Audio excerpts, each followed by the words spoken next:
감사합니다. 에베소서 2장 19절부터 22절까지입니다.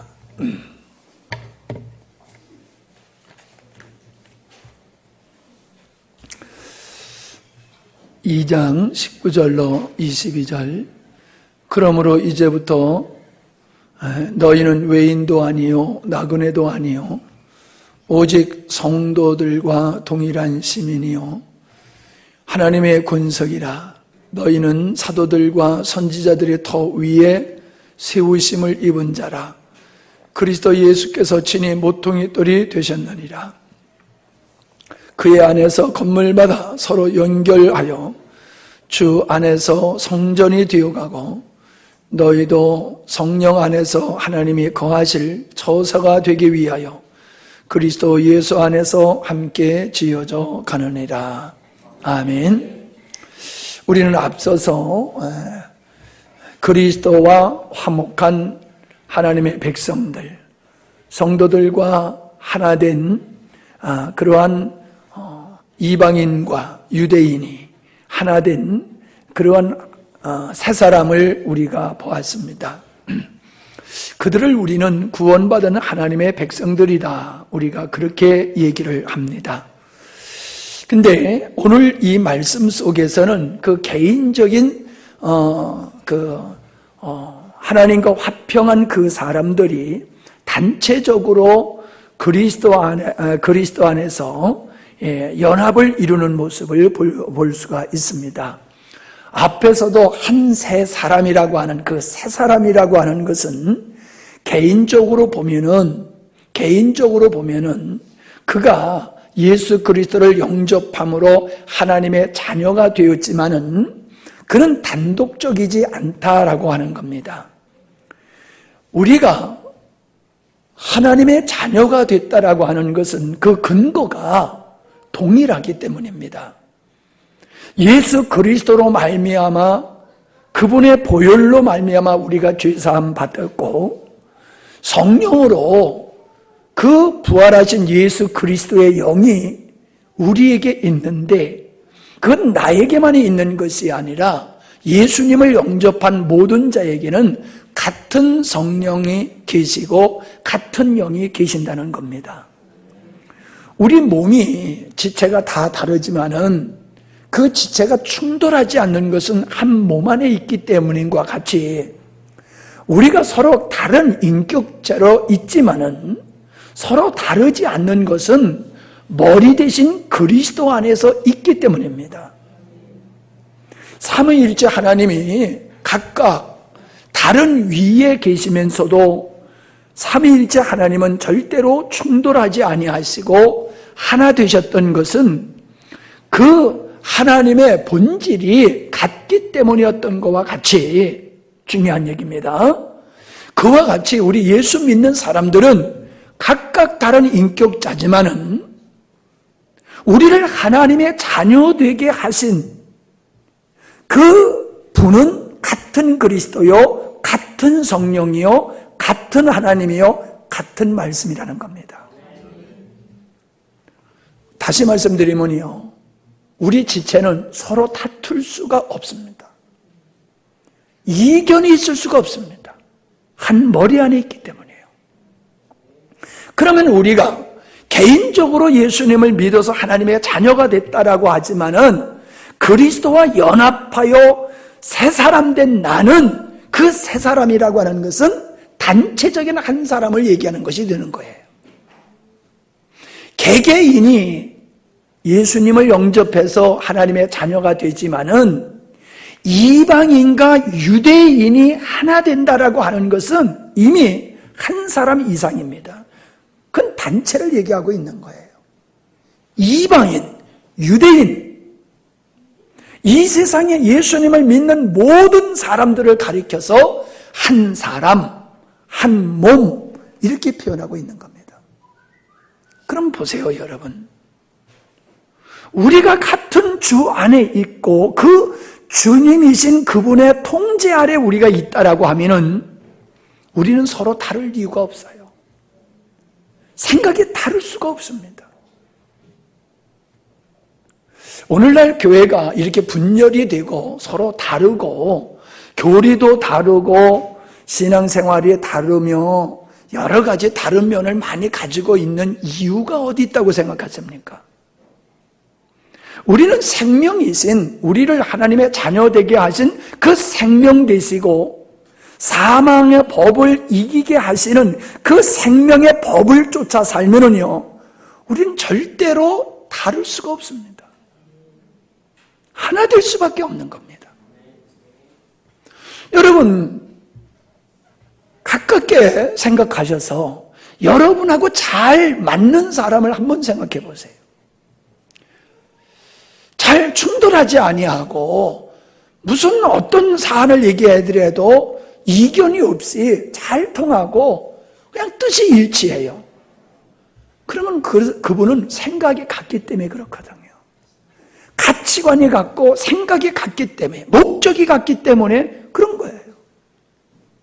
우리가 한 성령 안에 있고 나를 주장하지 아니하고 오직 예수 그리스도의 영을 쫓아 살게 되어지면은 내게 역사하시는 분도 주님, 당신에게 역사하시는 분도 주님, 그러면 우린 다를 수가 없어요. 교단이 다르다고 해가지고 신앙의 컬러가 달라질 수가 없는 거예요.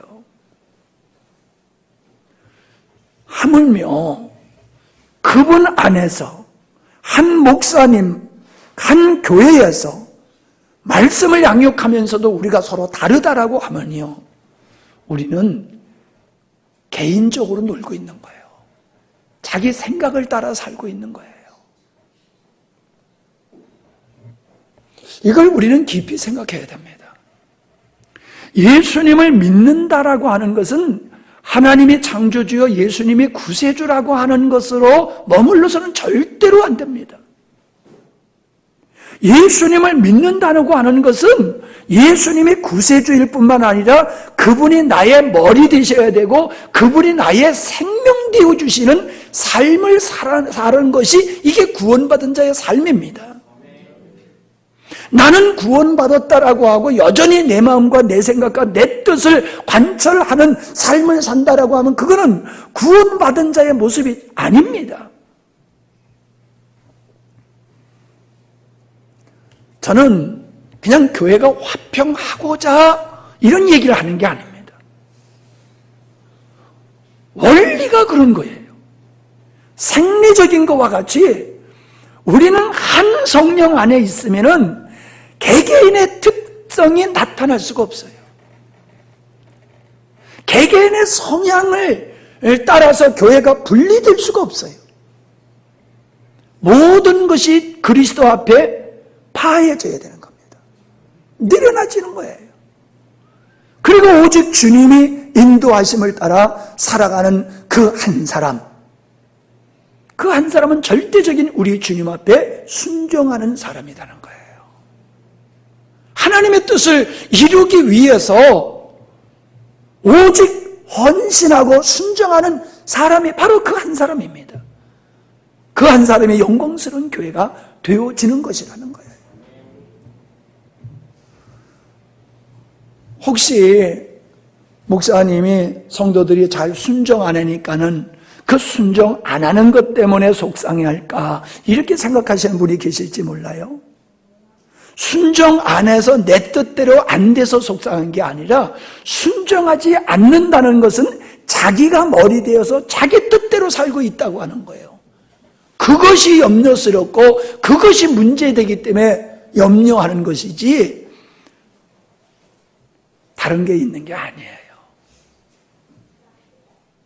여러분, 제가 누구를 비판하고 판단하고자 하는 얘기는 절대로 아닙니다. 우리는 분별을 해야 됩니다. 보세요, 여러분. 정도의 차이는 있지만은 믿음이 있는 사람일수록 순종의 폭이 넓어집니다. 자기를 포기하고 순종하는 그 폭이 넓어집니다. 근데 믿음이 떨어질수록 자기 생각대로 살아갑니다.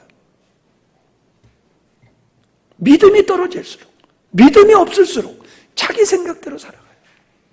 하나님의 말씀이 선포지면 베레아 사람들과 같이 과연 그 말씀이 옳은가라고 묵상한 다음에 아 맞다 이건 하나님의 말씀이다 그러면은 밤이 맞도록 내가 그물을 내렸지만 한 마리도 못 잡았지만은 말씀에 의지하여 내가 그물을 내리겠습니다라고 하는 것 같이 내 생각에는 내 뜻은 아니지만은 동의할 수 없지만은 하나님의 뜻이고 하나님의 말씀에게 저는 순종하겠습니다. 이게 구원받은 성도의 모습이 되어야 되는 겁니다.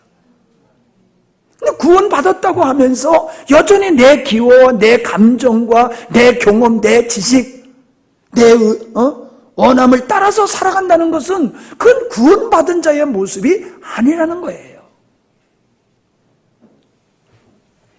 구원받은 자의 모습이 아니라고 목사님이 애타는 것은 아닌 것을 탓하는 게 아니라 아닌 신앙을 가진 사람은 구원에 이르지 못할 수 있잖아요. 그것 때문에 그러는 거지 다른 데 있는 게 아니에요.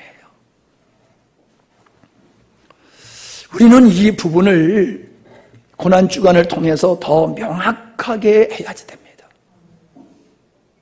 사람들은 변명을 해요.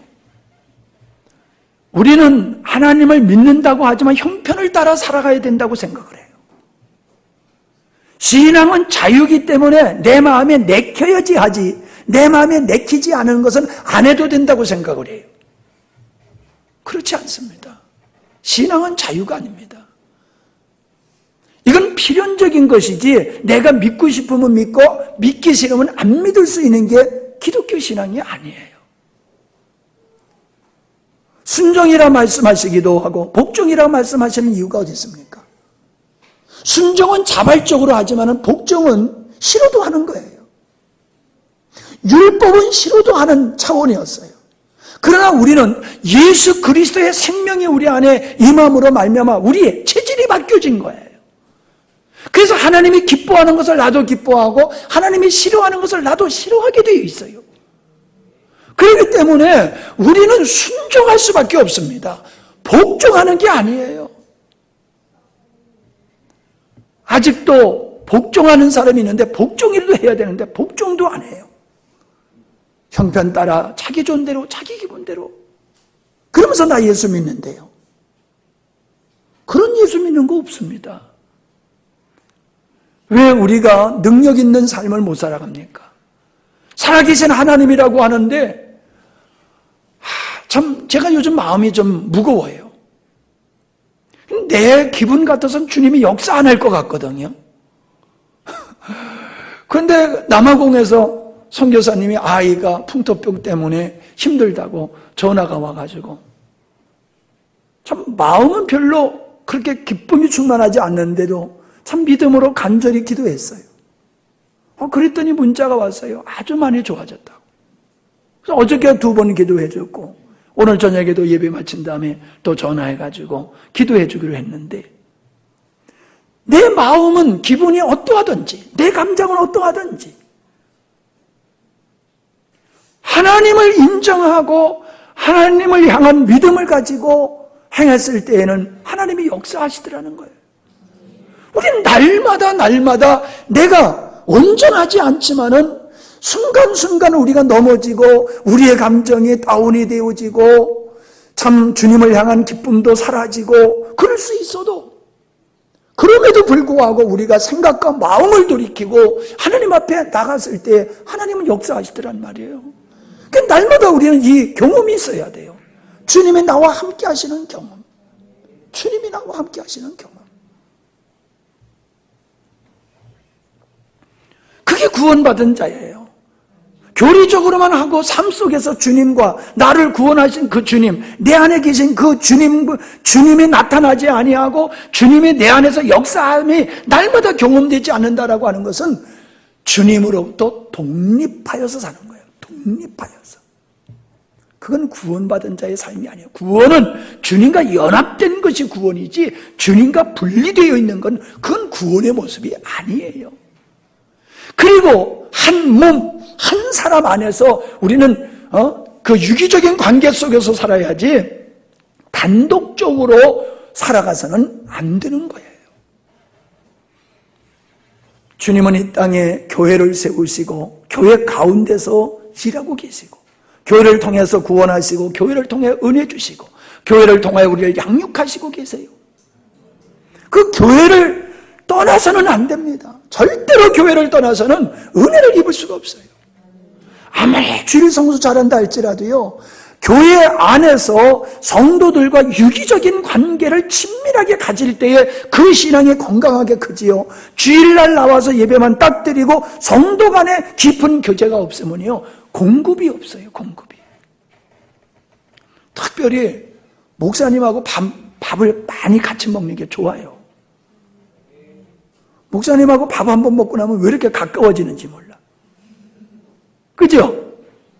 뭐 밥 먹는 거 아무것도 아니에요. 맨날 먹는 밥인데 뭐. 그런데 목사님하고 같이 밥을 먹고 나면요, 그렇게 마음이 가까워지고 더 신뢰가 생기고 더 이해가 되고요, 믿음의 유익이 있어요.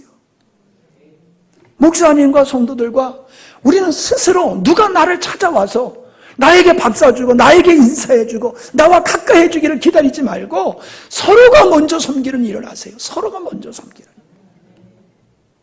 섬김으로 내가 은혜 받게 돼 있어요. 섬기지 않아 보세요. 섬기지 않으면요, 오늘도 제가 사택 뒤에 그 나무를 베야 되는데 벨 방법이 없어가지고 벌써 몇 달, 몇 년을, 그러니까 1년 넘게 제가 고민을 했는데 이제 건조기가 들어와가지고 건조기를 설치하는데, 전기를 설치를 하는데 그분이 이 매는 거, 전봇대 올라가는 거, 그거를 했는데 내가 그분 보고 좀 나무 좀 잘라달라고 그랬는데 아무리 봐도 내가 그 양반보다는 더 날렵한 것 같아. 괜히 그분 시켰다가 뭐 문제라도 생기면은 이거 괜히 뭐 골치 아플 것 같아. 그래서 내가 하겠노라고 하고 그거를 차고 올라갔는데 부들부들 떨리는데, 아니 여기서 이렇게 보면요, 그 전봇대에서 껑충 뛰어내릴 것 같은데도 올라가 보면요, 이게 널로 이 안전한 데서 내려다보면 아무것도 아닌데 전봇대에 올라가서 내려다보니까요, 세상에 전봇대가 쓰러지는 것 같아가지고 하여간에 1시간을 매달려서 바들바들 떨면서 진짜 잘라야 될 거는 다 자르고 보니까는 그분이 그래요. 이제 목사님 내일 아침에 일어나지 못합니다. 몸살을 할 겁니다. 그러는데 지금부터 몸살을 하더라고요. 아주 그냥 다리가 아프고 허리가 아프고 지금 정신이 없어요. 뭔 얘기요? 안 쓰던 근육이기 때문에 그래요. 늘 쓰는 근육은 괜찮아요. 안 쓰던 근육을 쓰니까는 그래요. 우리 몸도 근육이 있지만 써야 돼요. 안 쓰면은요, 이게 무용지물 같이 되는 거예요. 신앙은요, 받아 먹어서 크는 것도 있지만요, 줘야지 크는 게 있어요. 아멘? 받아 먹는 것만 크는 게 아니에요. 내가 다른 사람을 먹여야 돼. 다른 사람을 살려야 돼. 그러면요, 먹어서 크는 것보다 살려서 크는, 살리면서 크는 것이요, 훨씬 더 은혜가 있어요. 교회를 소홀히 여기는 사람들은요, 교회가 뭔지를 몰라서 그래요. 교회는 내 머리와 같아요. 그러니까 교회가 부흥을 해야지 내가 은혜 받고요, 교회가 편안해야지 내가 은혜 생활할 수 있어요. 교회가 나보다 우선이에요. 왜요? 교회가 없으면 나는 무너지게 되어 있어요. 그래서 우리는 교회를 섬기는 이유는 다른 데 있지 않아요. 주님의 몸을 건강하게 세울 때에 그 몸속에 있는 나 자신도 건강하게 성장할 수 있기 때문에 그런 겁니다. 아멘? 해보세요, 여러분. 열심히 영혼을 섬겨보세요. 몸으로 섬기는 이런 것도 있지만은 말씀으로 섬기는 일을 더 먼저 하세요. 더 많이 하세요. 그러면은요, 여러분의 영혼이 정말로 능력 있는 믿음이 될 줄로 믿습니다. 12절에 보면은 그때에, 그러니까 예수 믿기 전이지요. 그때에는 너희는 그리스도 밖에 있었고 이스라엘 나라 밖에 사람이라 약속의 언약들에 대하여는 외인이요 세상에서 소망이 없고 하나님도 없던 자라. 자, 이 말씀을 오늘은 완전히 바꾸어서 얘기하고 계심을 보게 됩니다. 이제는 이 19절에 뭐랬어요? 이제부터는 그랬어요. 그때는 그랬는데 이제부터는 구원받은 후에는 바뀌어졌다는 거예요. 외인도 아니요. 약속의 언약들에 대하여는 외인이요 그랬잖아요. 근데 이제는 외인도 아니요. 나그네도 아니요. 성도들과 동일한 시민이요 하나님의 권석이라 그렇게 말씀하고 있습니다. 자, 여러분, 이 외인이라고 하는 것은 남을 얘기하는 거예요. 타국인을 얘기하는 거예요. 타국인. 우리가 외국에 가게 되면 여권을 가지고 가지 않습니까? 여권을 가지고 여행을 한단 말이에요. 그러면 비자가 나와서 비자를 가지고 살기도 하고 여권을 가지고 여행을 하는데 거기서 법적으로 어느 정도 머물 수는 있지만은요. 그리고 머무는 데는 그 나라 사람이나 동일하게 살아가게 돼요. 그런데 만약에 그 나라에 자연 재앙이 일어났다든가 전쟁이 일어난다든가 테러가 벌어진다든가 이러면 어떻습니까? 자국인들은요 그대로 남아있어요. 그리고 그 어려운 난국을 극복하기 위해서 모두가 한몸 되어가지고 하나 되어서 그 문제를 해결하는 일을 합니다. 근데 외인은 어떻습니까? 어머나 나 살려라. 비행기 타고 금방 나가버리지요. 그죠? 금방 가버려요. 거기 안 있어요. 평상시에는 가만히 다들 똑같이 살지만 위기가 오면은 시민인지 아닌지가 구별이 돼요. 시민은 남아서 그 고난을 당하면서 문제를 해결하지만은 외인들, 나그네들은 다 도망가고 없다는 거예요. 우리는 과거에 하나님과 상관없는 외인이었어요. 하나님 나라 백성이 아니었어요. 그 나라의 시민이 아니었어요. 언약 안에 그래서 들지도 않아요. 시민들에게만 어떤 걸 베풀지 산다고 그 사람들한테 국가에서 모든 걸 다 제공하는 게 아니잖아요. 구원받아서 이제 구원받아 하나님의 자녀가 됐더니 하시는 말씀이 권석이고 시민이다. 외인이 아니다라는 거예요. 이제. 우리 시민이라는 거예요. 우리 시민.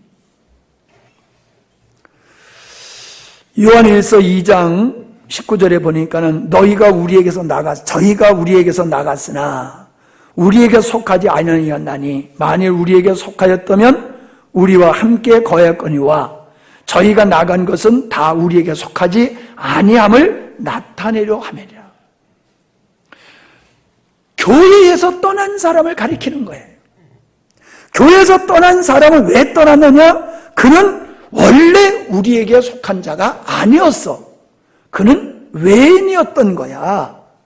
그러니까는 위기가 오니까 때가 되니까는 자기 길로 간 거야. 그렇게 말씀하고 계시잖아요. 믿음은 고난을 통해서 고난 속에서 진짜 믿음이 드러난다고 그러잖아요. 하나님의 백성들, 하나님의 자녀들은 어려움이 있으면 더더욱 주님을 가까이 하고 교회에 어려움이 있으면 그 어려움을 해결하기 위해서 더더욱 헌신적으로 헌신하고 그래요. 그러나 교회에 속하지 않은 외인들, 평상시에는 똑같이 해도 그가 근본이 외인이었어. 그 사람은 교회에 어려움이 있으면 외면하고 돌아가요. 모르세요 하고 돌아가요. 어떻게 그럴 수가 있는가? 참 우리가 생각해봐도 있을 수 없어요. 그런데 그렇게 돌아가요. 왜요? 분명히 말씀하시잖아요. 저희는 우리에게 속한 자가 아니었다.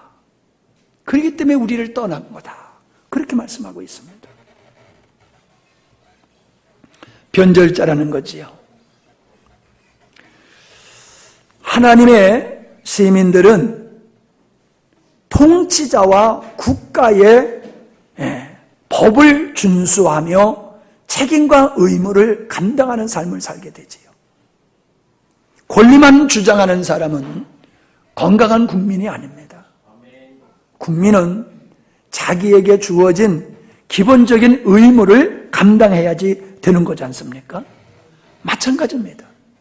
우리 성도들도 하나님 앞에서 우리에게 주어진 하나님 나라의 시민이라고 하는 이 특권을 누리고만 있으면 안 돼요.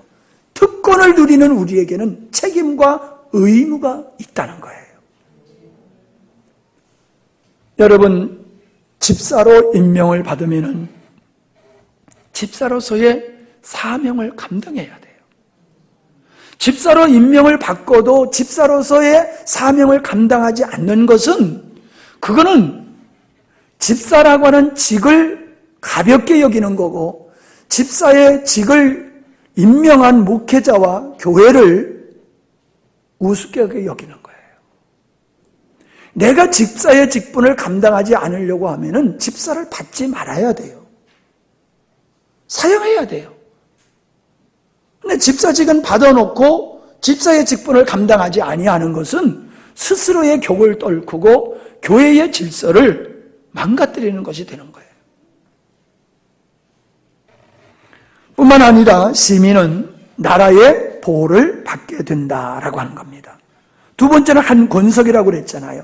한 가족이라는 거지요. 시민이라고 하는 것은 외부적인 연합으로 이루어지는 거지만 가족이라고 하는 것은 내부의 연합이지요. 그래서 시민은 법으로 통제하지만은 가족이라고 하는 것은 생명으로 연합되어 끊을 수 없는 관계를 가지고 살아가는 겁니다. 그러니까 시민이라는 것보다는 가족, 권속이라고 하는 것이 더 친밀하고 깊은 의미를 가지고 있다라고 하는 겁니다. 왜 시민이라고 말씀하시기도 하고 또 한 몸이라고 가족이라고 말씀하시기도 하고 왜 한 몸이라고 말씀을 하십니까? 그게 점층법이라고 하는 거예요. 가면서 점점 더 강하게, 더 자세하게, 더 깊이 설명하고 이해를 시키는 그 화법을 점층법이라고 하는 거거든요. 그래서 시민이라고 하는 것보다는 권속이라는 것이 더 깊고 권속이라고 하는 것보다는 한 몸이라고 하는 것이 더 깊은 거예요. 같은 건데 그렇게 깊이 있게 점층적으로 설명을 하고 있음을 보게 되어집니다. 우리는 한 가족이라고 하는 것은 호적에서 뽑아낸다고 패낸다고 그러죠. 말 안 들으면 임자심양. 족보에서 빼낸다고. 족보에서 빼내면 자식이 아닌가요? 한 번 해병은 영원한 해병이래요. 요즘 아주 함양 읍내에서 해병대 아저씨 아주 그냥 신바람 났어. 이거 하느라고 막 해병대 옷 입고. 한 번 해병은 영원한 해병이라고 그러는데 한 번 가족은요. 죽었다 깨어나도 그거는 바꿀 수가 없는 거예요. 우리는 하나님을 아버지라 하며 우리는 서로가 형제 자매로서 살아가는 겁니다. 요즘은 하도 시대가 희한해가지고 가족을 죽이고 자기를 죽이는 일이 비일비재하게 벌어지니까 참 곤동스러운 시대입니다만은 그래도 그것만큼 강한 것이 어디 있습니까? 교회는 따라합시다. 교회는 가정과 같아야 된다. 아멘? 교회는 가정과 같아야 돼요. 그래서 성도가 어려움이 있으면요 적극적으로 가서 협력하고 도와주고 위로하고 격려하고 그래야 돼요. 누가 병원에 있다든가 누가 상을 당했다든가 누가 어려움을 당했다든가 그러면 도울 수 있는 사람은 다 일어나서 함께 도와줘야 돼. 너는 너 나는 나 이러면 안 돼요. 진실로 우리는 한 지체가 잘못됐을 때 다른 지체가 그 지체의 연약함을 다 감당하듯이 가정에서도 한 형제가 잘못됐을 때 모든 형제가 그 어려움을 다 함께 하듯이 교회는 그런 교회가 되어야 될 줄 믿습니다. 그래서 빚보증 서줬고 동네가 그러면 빚을 갚아야지. 아니 목사님이 빚 보증을 섰으면 빚을 갚아야지, 빚을 안 갚으면은 어떻게라는 말이요, 어떻게라는 말이요. 또 이 얘기 듣고 또 빚 보증 서달라고 와라. 이젠 뭐 와도 국물도 없어. 이제 나를 배려놨어. 에? 나를 배려놨어. 나는 정말로요, 내 자녀로 생각을 했어요. 내 형제로 생각을 했어요. 내 형제가, 내 자녀가 와서 빚보증 서달라고 그러는데 어떻게 안 서줘요? 망해도 서줘야지. 난 그런 마음으로 서줬어요. 본인도 또 그런 마음으로 해야 되잖아요. 근데 아니더라고. 이 배신이요, 배신.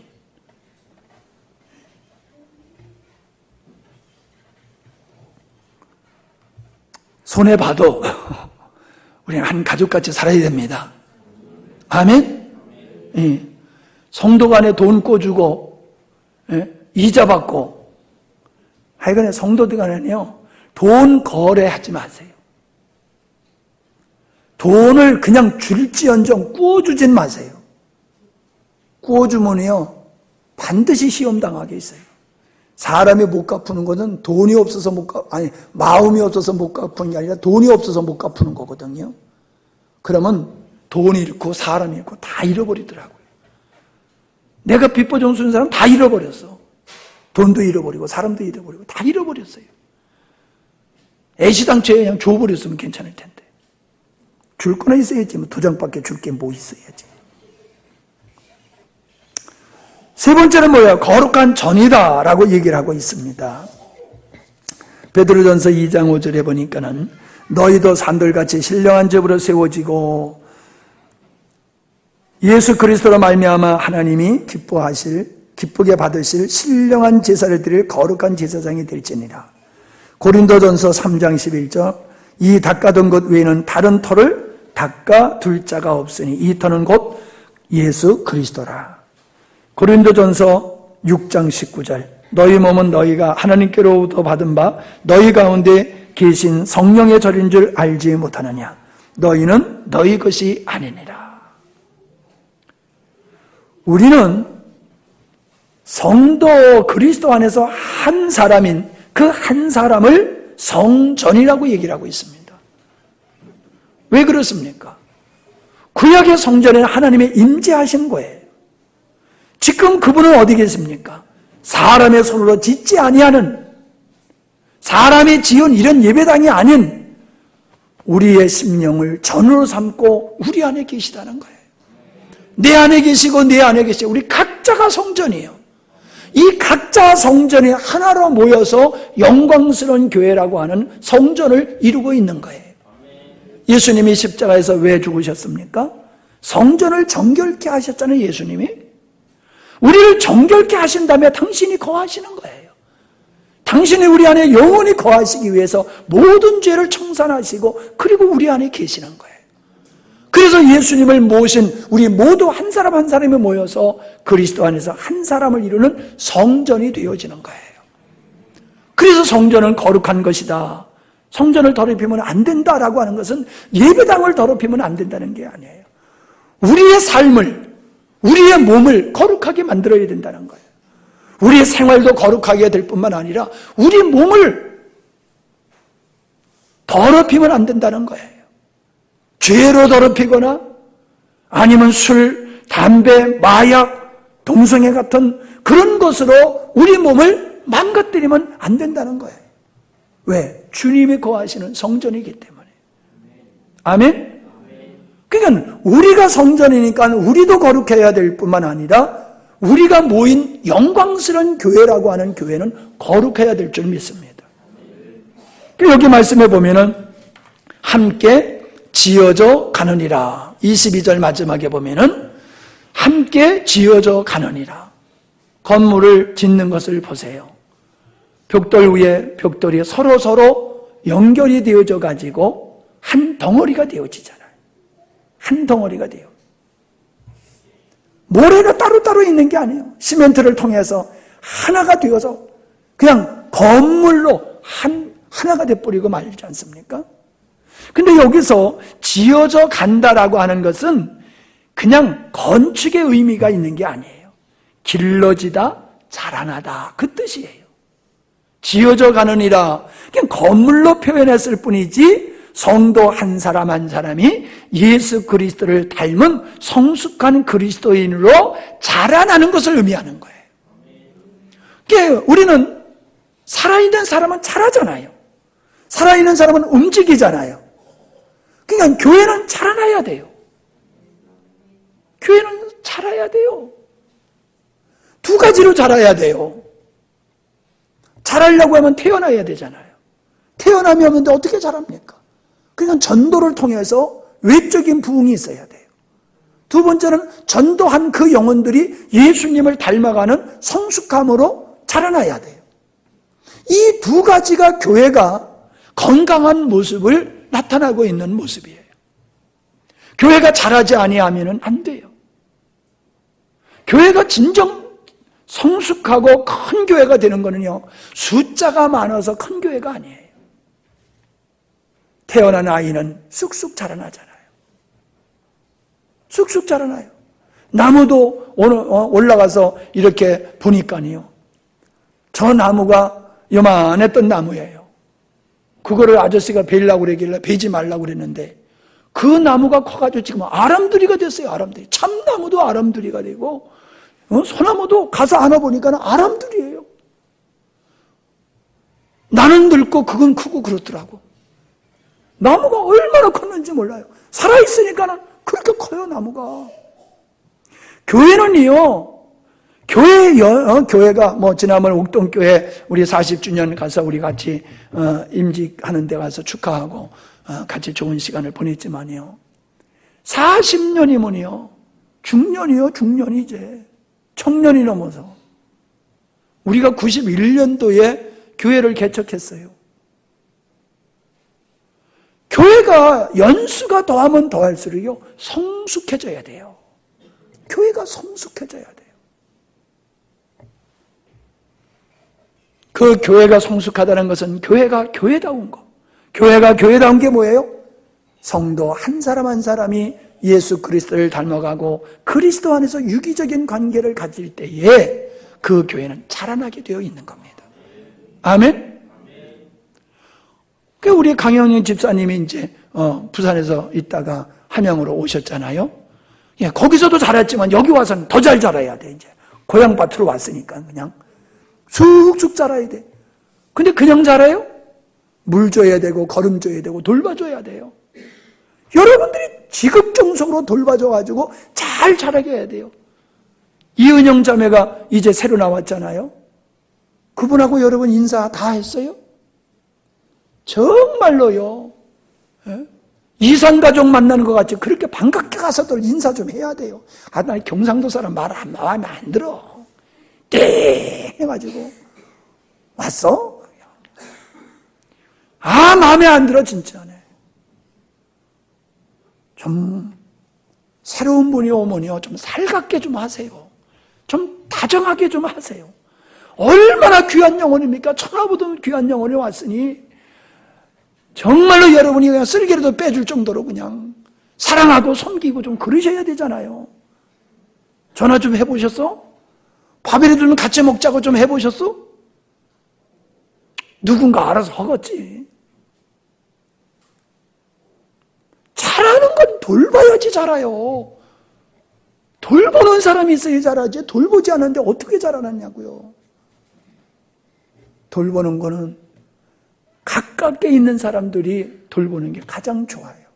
그리고 점점 다 우리의 성도들이 다 가까워가지고 보고 싶어서라도 믿으면 그만두고 그래도 보고 싶으라도 나와야지. 아유 가면 그 인상 쓰고 있는 아무개하고 무서워서 못 가겠어. 그러면 안 돼. 교회는 자라나야 됩니다. 지어져 가느니라. 자라나야 되는 것을 말씀해주고 있어요. 결론으로 하나님의 교회는 순종하는 교회가 돼야 돼요. 순종하는 교회가 성숙한 교회예요. 주님께 순종할 때에 하나님의 뜻이 이루어지는 거예요. 하나님의 영광을 볼 수 있는 거예요. 부활의 영광을 어떻게 봤습니까?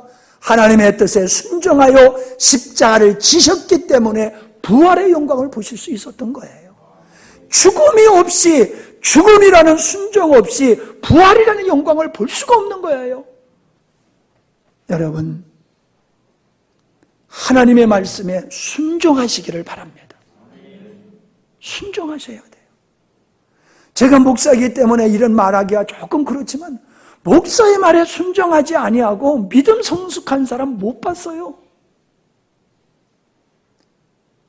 교회의 일꾼을 세우시는 이유가 우리를 잘하게 하기 위해서 그런 거예요.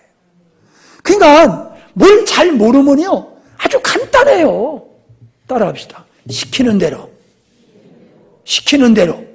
그냥 시키는 대로만 하면 돼요. 시키는 대로만 하면은 은혜 입게 되고 잘하게 되어 있어요. 성경 봐라 그러면 성경 보고, 기도하라 그러면 기도 보고 기도하고, 와라 그러면 나오고, 가라 하면 가고, 시키는 대로만 하면 돼. 안 하잖아 시키는 대로. 그게 여러분, 교회는요, 세상의 교회는요 민주주의가 아니에요. 독재도 그런 독재가 없어요. 오직 하나님이 통치하시는 곳이 교회예요. 교회를 하나님께서 통치하시는데 우리 각자에게 하나님의 영을 주셨을 뿐만 아니라 외적으로 질서적인 면에 있어서는 목회자를 세워서 성도들을 양육하는 일을 하나님이 하고 계세요. 그래서 모든 권세들에게 순복하라라고 말씀하고 있잖아요. 로마서에. 위에 있는 권세들에게 순복하라. 근데 왜 안 하냐고요. 십자가 복음 아무리 얘기해도 소용없어요. 순종 안 하면 그건 십자가를 거스리는 신앙생활을 하는 거예요. 십자가의 복음은 순종으로 나타나는 거예요. 십자가 복음을 말로 한다고 그게 십자가 복음을 깨달은 게 아니에요. 십자가 복음을 깨달은 사람은요 자기를 부인하고 오직 순종의 길을 걷게 되어 있어요. 아브라함의 순종과 같이.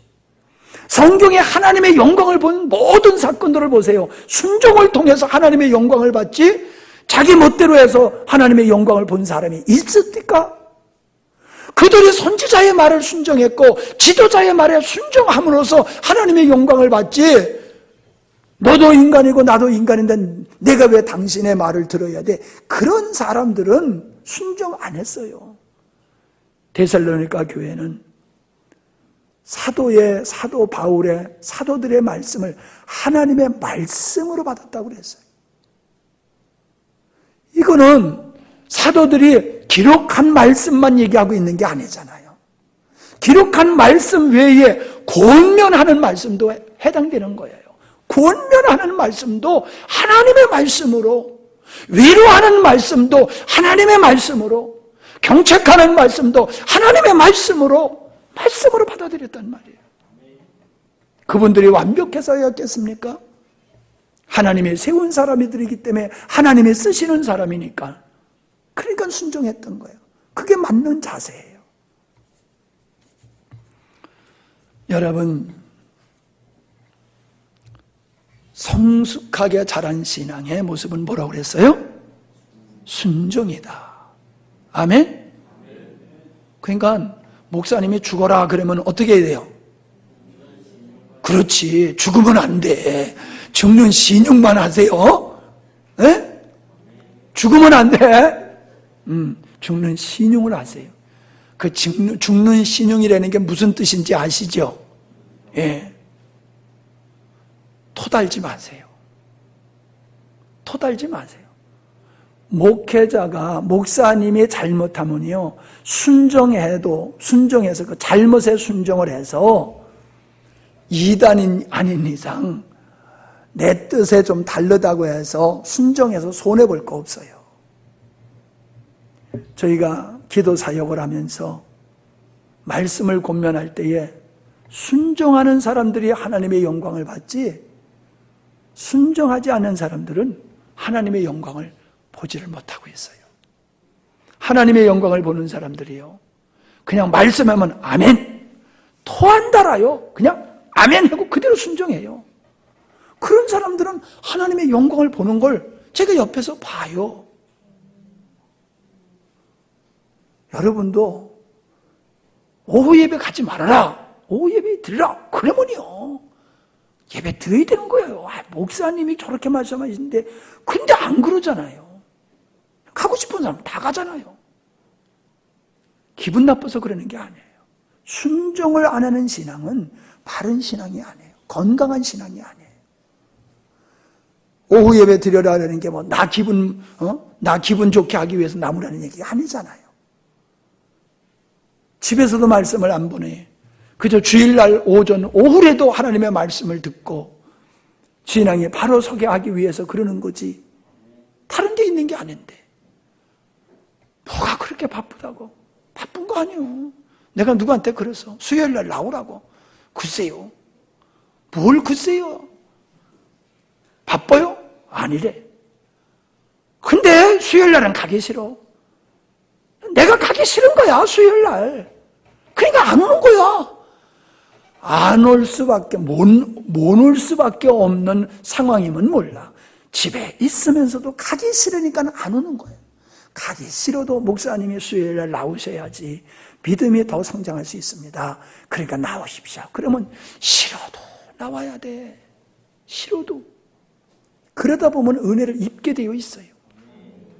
아멘? 핑계대지 마세요. 하나님 앞에는 핑계대지 마세요. 어떤 핑계도 하나님 앞에는 정당화될 수 있는 게 없어요. 그건 불순종이고 대적이지 그건 이유가 될 수가 없습니다. 아멘? 예, 이제 우리 10분 동안만 오늘 말씀을 붙들고 고난주간 예수님이 온전한 순종으로 아버지 뜻을 이루셨듯이 주여 우리도 순종을 통하여 아버지 뜻을 이루게 하시고 온전한 믿음의 사람이 되어져 가게 하시고 우리 영광스러운 교회가 그리스도께서 원하시는 아름다운 교회로 지어져 가게 하시고 하나 되게 하시고 영광스럽게 해주시옵소서. 우리 10분 동안만